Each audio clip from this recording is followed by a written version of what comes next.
Hello students, I am VLN Swarupini, lecturer in biochemistry from Sri Venkateswara College of Arts and Sciences, which is affiliated to Adikavi Nannaya University, Rajahmundry. Now, I would like to discuss about second BSc Biochemistry paper, that is intermediary metabolism. Now, from this paper, I have already discussed about glycolysis process, and now we are moving forward to see about this Krebs cycle, which is also called as citric acid cycle. Basically, this is a chemical pathway for the release of energy by using from the acetyl-CoA. So, this acetyl-CoA is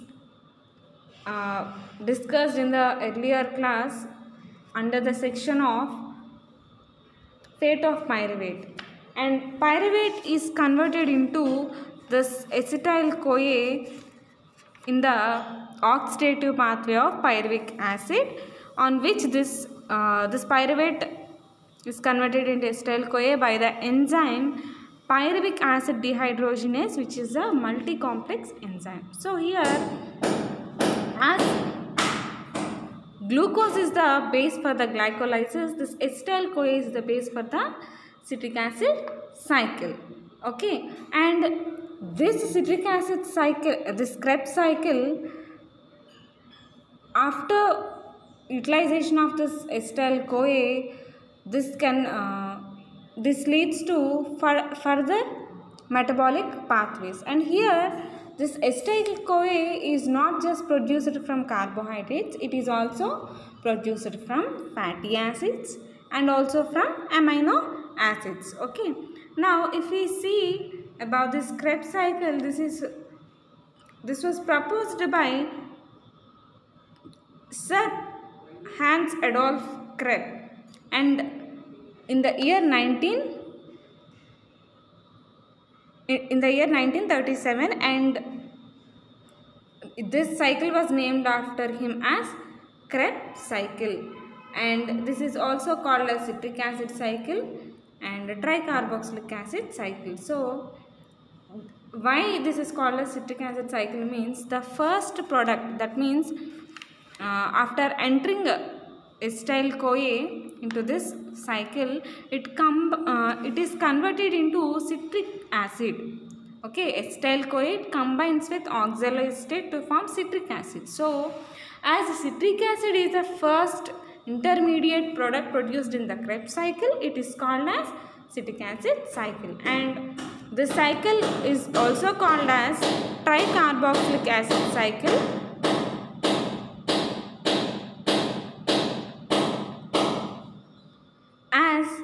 This particular cycle contains many tricarboxylic compounds. That's why this is called as tricarboxylic acid cycle. Okay. And this was proposed by Sir Hans Adolf Krebs in the year 1937. And this citric acid cycle essentially involves the oxidation of acetyl-CoA. Oxidation of acetyl-CoA to CO2 and water molecule, and during this process it also releases energy in the form of ATP, and also along with ATP, GTP is also released during this, and also FADH2 is released, and along with these three, NADH is also released. So, these are the energy sources which are liberated during the Krebs cycle. Okay.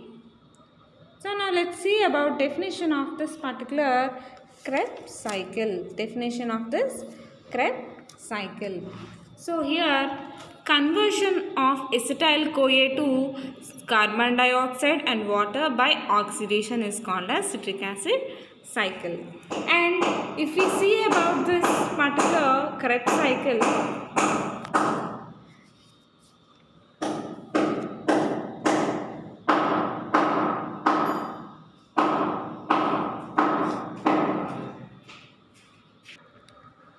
Now let's see about reactions of this citric acid cycle. And in the step 1 reaction, okay,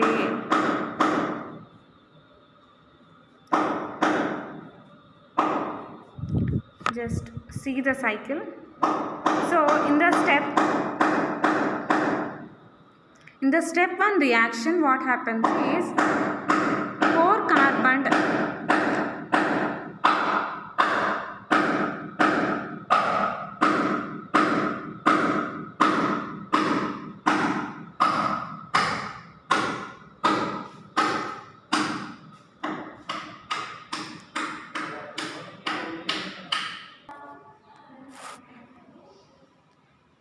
So in the first step, what happens? 4 carbon unit oxaloacetic acid will combine with the 2 carbon compound, that is acetyl CoA. And the enzyme responsible for this reaction is pyruvate dehydrogenase. If you see here, this pyruvate,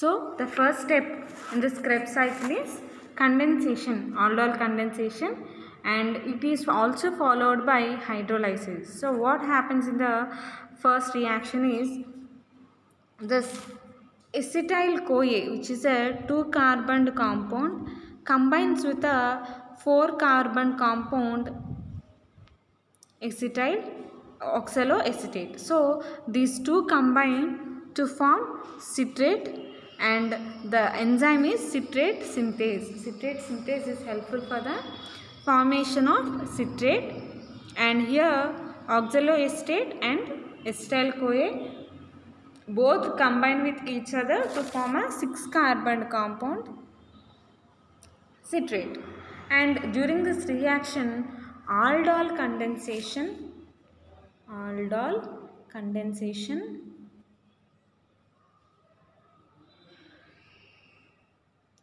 and hydrolysis takes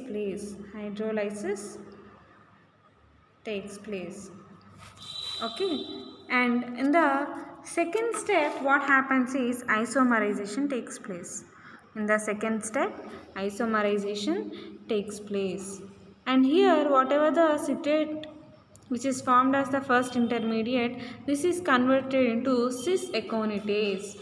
Citrate is isomerized to isocitrate, and the step is a 2-step reaction. Here the enzyme which catalyzes both the steps is called as aconitase. So if you see here,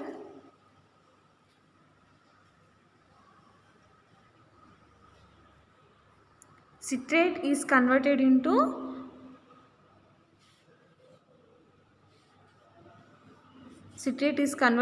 isocitrate, and meanwhile this citrate is converted into cis aconitase, and this cis aconitase is converted into isocitrate, and both the reaction C is carried by the enzyme aconitase, and here the reaction occurring is isomerization. Okay, and the next third step is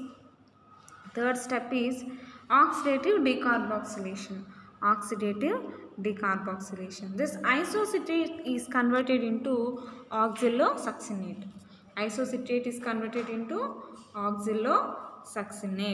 By the enzyme isocitrate dehydrogenase.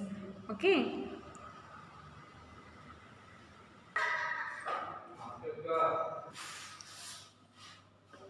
So after this, oxalosuccinate is converted into alpha ketoglutarate, and this alpha ketoglutarate is converted into succinyl CoA, and during this step NADH plus H plus will be produced again. 2 molecules of NADH plus, here also 2 molecules of NADH plus H plus is released, and here also 6 ATP are produced. So till now we have 12 ATP. And in the next step what we have, succinyl-CoA is converted into succinate, and during this reaction GTP is formed and 2 GTPs are produced, and here 2 into 1, that means 1 GTP is equal to 1 ATP. So here total 2 GTPs were produced, which is equal for 1 ATP. Finally we have 2 ATP in this reaction. 2 ATP in this reaction. And next, succinate is converted into fumarate. Here also 2 FADH2 molecules were produced, and FADH2, 1 FADH2 is equal to 2 ATP. So 2 ATP means as 2 FADH2 are produced, and it is finally will have 4 ATP in this reaction. Will have 4 ATP in the reaction. So till now how many ATPs we got? In the isocitrate acid to oxalosuccinate reaction we have 6 ATP, and alpha ketogluteric acid to succinyl-CoA reaction will have 6 ATP, and succinyl-CoA to succinate will have 2 ATP, and during the formation of fumarate we have 4 ATP. So total 18 ATPs were produced. And here next reaction we have, fumarate is converted into malate, and malate is converted into oxaloacetic acid or oxaloacetate. Here also 2 NADH are formed, which results in the 6 ATP. So total we have 24 ATP net gain in the Krebs cycle. We have 24 ATP net gain in the Krebs cycle. So now let's see the reactions again. Here whatever the acetyl-CoA, which is the 2-carbon compound, combines with 4-carbon oxaloacetate to form citrate, which is a 6-carbon compound, and the enzyme is citrate synthase. And the next reaction is citrate is converted into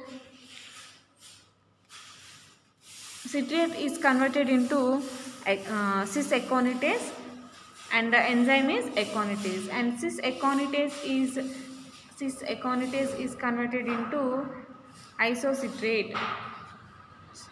Cis-aconitase is converted into isocitrate by the enzyme aconitase. This is a two-step reaction which is catalyzed by the same enzyme aconitase. And next, this isocitrate is converted into oxalosuccinate, and this is catalyzed by the enzyme isocitrate dehydrogenase.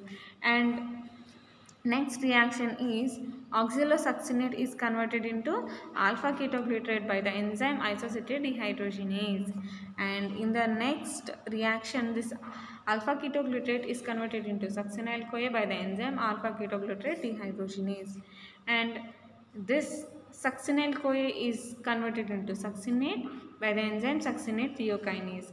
And this succinate is converted into fumarate by the enzyme succinyl dehydrogenase. And again fumarate is converted into malate by the enzyme fumarase. Malate is converted into oxaloacetate by the enzyme malate dehydrogenase. So this is how this Krebs cycle is carried, and at the end we'll have total 24 ATPs. 24 ATP were produced at the end of one Krebs cycle. And here what happens is, we should see total net gain of glycolysis and Krebs cycle. Total net gain of glycolysis and Krebs cycle. So if we see that,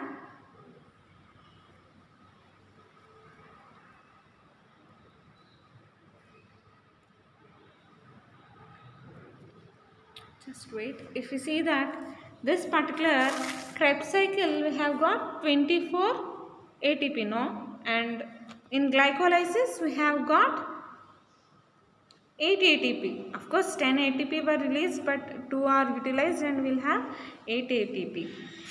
And glycolysis means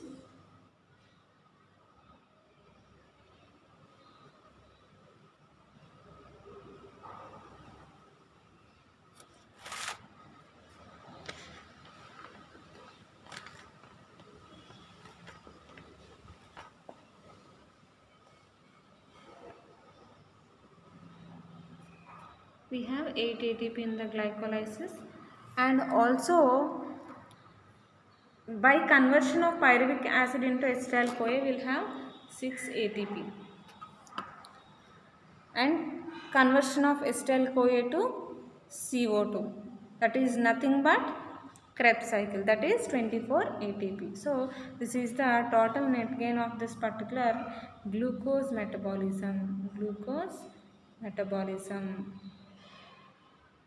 Okay, glucose metabolism totally 24 ATP from the Krebs cycle, 8 from the glycolysis, and 6 from the oxidation of this particular pyruvate into acetyl CoA. Okay, so this is about this particular Krebs cycle. Now let's see how this Krebs cycle is regulated.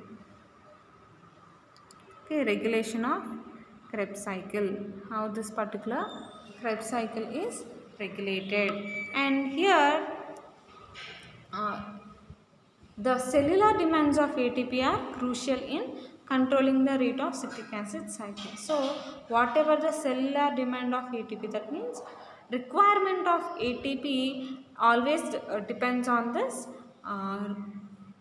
regulation of citric acid cycle. That means if ATP is required, this citric acid cycle is not regulated. But if ATP is sufficient, if any cell consists of sufficient amount of ATP, then this particular TCA cycle is regulated.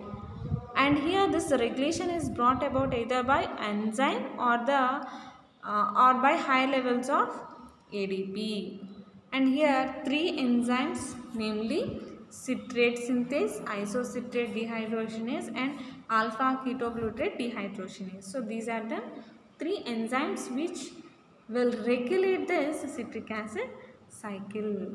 Okay, and here the citrate synthase, it is inhibited by presence of ATP and NADH and acetyl CoA and succinyl CoA. So that means if accumulation of ATP or accumulation of NADH or accumulation of acetyl CoA or accumulation of succinyl CoA leads to this inactivity of the citrate synthase, and Krebs cycle is regulated. And the next enzyme is isocitrate dehydrogenase.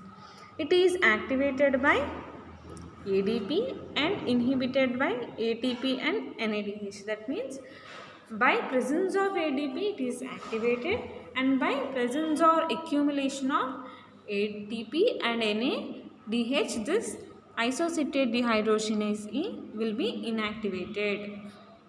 And the next one is availability of ADP is very important for citric acid cycle, and this due to the fact that sufficient levels of ADP are available, and oxidation of NADH and FADH2 through ETC, through electron transport chain, will be stopped.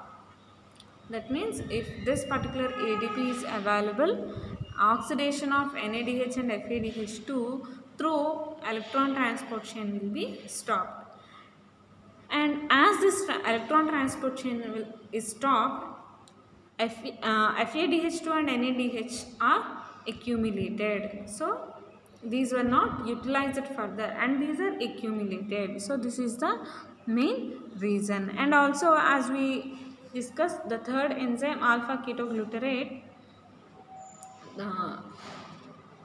this is the product which is formed from the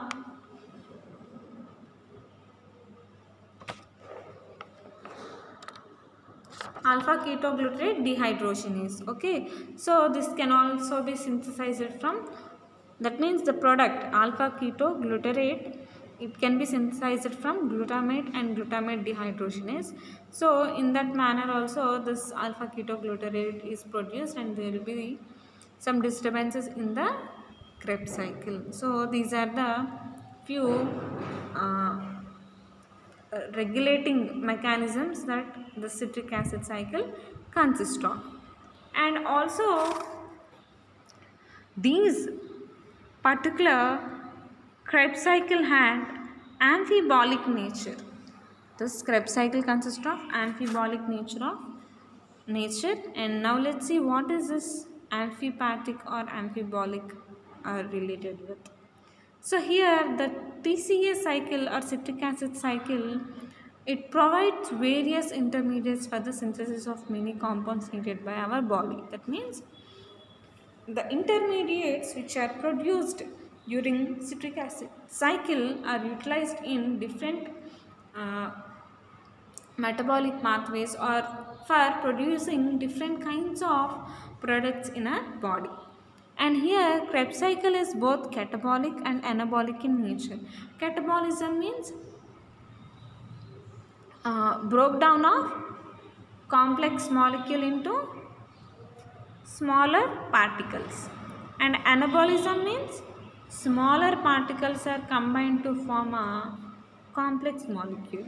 So this is anabolism and this is catabolism. Okay, so this Krebs cycle is both anabolic and catabolic in nature, and this TCA cycle is actively involved in gluconeogenesis, transamination and deamination reactions. Basically, if you see about this transamination deamination reactions, these are responsible for the by these two reactions only amino acids undergo metabolize. Amino acid metabolism takes place. Okay, so these reactions are very essential for the amino acid metabolism and also gluconeogenesis. This gluconeogenesis is also very crucial, and this needs this TCA cycle.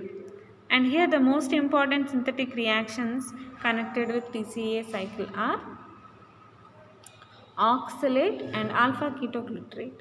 So these are very important reactions in this TCA cycle, and these act as precursor for the synthesis of aspartate and glutamate. So this aspartate and glutamate are important amino acids. As I said, these particular Krebs cycle is responsible for the transamination and reamination reactions by which amino acids undergo metabolize. So here amino acids like aspartate and glutamate synthesis is depending on the intermediate products of Krebs cycle, that is oxalate and alpha ketoglutarate. And these aspartate and glutamate again are helpful in the synthesis of other non-essential amino acids and purines and pyrimidines. So these purines and pyrimidines are nucleotides. Okay, nitrogen bases in nucleotides. So these are responsible for the synthesis of nucleotides in. And here that means this Krebs cycle is responsible for the amino acid production, and these amino acids are responsible for the nucleic acid production. So everything which is present in our body, that means every metabolic reaction is not a single reaction. It is again interlinked with other metabolic pathways. That means here Krebs cycle is a carbohydrate metabolic pathway, and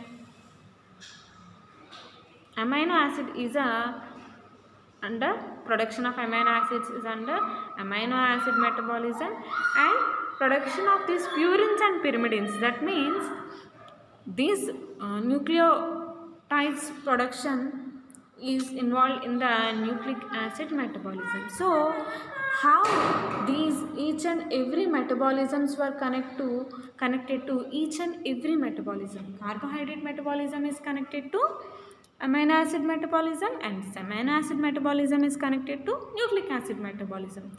So this is how our total body undergo metabolized.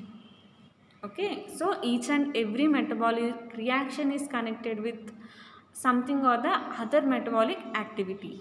Okay, hope you got a better idea. So now the succinyl CoA, which is the intermediate of TCA cycle, helps in the synthesis of porphyrins and heme. So these porphyrins and heme, we discussed about these porphyrins and heme in the previous semester.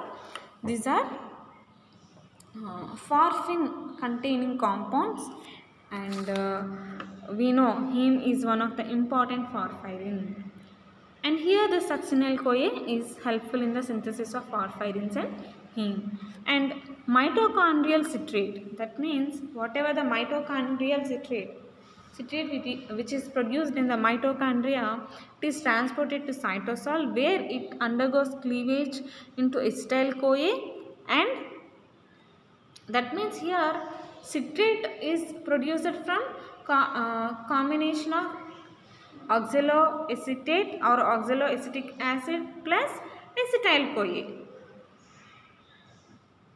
Okay, that means here the citrate is produced by combination of oxaloacetate and acetyl CoA. So this particular citrate, when returns back into the cytosol, it is again separated into 4 carbon compound and 2 carbon compound. So whatever the acetyl CoA is produced, this is helpful in the biosynthesis of fatty acids and sterols. In the biosynthesis of fatty acids and sterols. So citrate which is produced in the mitochondria, it will enter the cytosol and it is again cleaved into 2 compounds, that is 4 carbon oxaloacetate and 2 carbon acetyl CoA, and this acetyl CoA which is separated from the citrate is helpful in the biosynthesis of fatty acids and sterols. So this amphibolic nature of Krebs cycle is nothing but the involvement of these TCA cycle intermediates in various pathways and in production of various compounds in our body. Okay, hope you understood about this anabolic nature. And now let's see about the anaplerosis or anaplerotic reactions that are present in this TCA cycle. So these are nothing but the reactions concerned to replenish or to fulfill the intermediates of the citric acid cycle are called as anaplerotic reactions or anaplerosis. That is nothing but the reactions which are helpful to fulfill the intermediates of citric acid cycle. So let's see few silent features of this anaplerotic reactions. So here pyruvate carboxylase catalyzes the conversion of pyruvate to oxaloacetic acid or OAA. So this pyruvate is converted into oxaloacetic acid, and this is a ATP dependent carboxylation reaction. This pyruvate is converted into oxaloacetate, and during this reaction CO2 is utilized, as this is a carboxylation reaction and it also requires ATP, and this leads to formation of oxaloacetate, ADP and one inorganic phosphate. So the next anaplerotic reaction is pyruvate is converted into malate. Pyruvate is converted into malate by NAD P plus dependent malate dehydrogenase. So pyruvate is converted into malate. So these anaplerotic reactions nothing but whenever there is depletion of these intermediate compounds, what happens? The other compounds will help for the production of these intermediates. That means whenever this TCA cycle is not properly working, the intermediates which this TCA cycle are required by other metabolic pathways. So to fulfill those uh,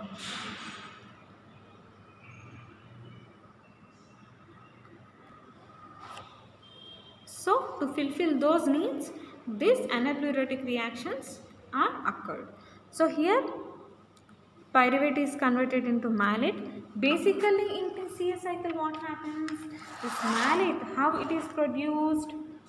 How this malate is produced? Malate is produced from the fumarate, right? So but here pyruvate is taking lead by utilizing this malate dehydrogenase enzyme to form malate. But in original fumarate is converted into malate by the enzyme fumarase. Okay, so this is a anaphylactic reaction. And another transamination reaction is also there. Let's see about that. The transamination is a process where amino acids are transferred to its amino acid group to form a keto acid, and it's converted into a keto acid. So this is also one of the anaphylactic reaction that we see in the Krebs cycle. So here again the formation of alpha ketoglutarate and oxaloacetate occurs by this particular transamination mechanism. Okay, so these are the anaphylactic reactions which will fulfill the intermediates, TCA intermediates availability. So next, now let's see inhibitors of TCA cycle. Apart from the regulation, so regulation, how it is different from inhibition is nothing but regulation is most commonly done by the enzymes which are helpful in the metabolic pathway itself, but inhibition is done by other compounds or other chemicals which are not related to the metabolic pathway or metabolic cycle. Okay, so here the inhibitors, let's see about the inhibitors. Fluoroacetate undergoes suicide substrate inhibition in TCA cycle. So here the inhibitor fluoroacetate. So this is first activated to fluoroacetyl-CoA when it is combined with this acetyl-CoA, and this fluoroacetyl-CoA will condense with this oxaloacetate to form fluoroacetate. Okay, this fluoroacetate is activated by combination of this fluoroacetyl-CoA to oxaloacetate, and fluoroacetate is formed, and this will inhibit the TCA cycle. In common, if this fluoroacetyl-CoA is not combined with oxaloacetate, this acetyl-CoA will combine and citrate will be formed. But here what's happening? This fluoroacetyl-CoA is being combined with this oxaloacetate and fluoroacetate is being formed, and which is not a product of TCA cycle. And the compound fluoroacetate is a harmless substrate, but this is converted to a toxic compound fluorocitrate by cellular metabolism. So whatever the fluoroacetate is formed, this is converted into fluorocitrate. This fluoroacetate is not a harmful compound, but this fluoroacetate is converted into fluorocitrate, which is a harmful compound, and this leads to inhibition. And as this product is forming inhibition, we call it as suicidal inhibition, suicide reduction committed by the cell, and fluoroacetate is regarded as suicide substrate. Okay, and the next one is glycogenolysis. So how this glycogenolysis is related to TCA inhibition? So here the degradation of stored glycogen in liver and muscle is called as glycogenolysis. Okay, this comes under carbohydrate metabolism, but this is a glycogen metabolic pathway. And here the enzymes of glycogenolysis are present in the cytosol, and this glycogen is degraded by breaking this alpha 1,4 and alpha 1,6 glycosidic bonds. Okay, and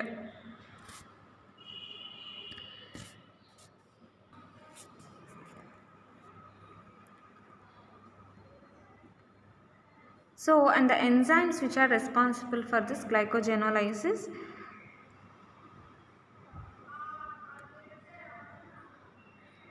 are present in the cytosol, and this enzymes will break the alpha 1,4 and alpha 1,6 glycosidic bonds. And here glycogen phosphorylation, action of glycogen phosphorylation is the first step in this glycogenolysis. So we will see about this glycogenolysis in the next class. Please write the notes. If you have any doubts, please contact me. Thank you, students.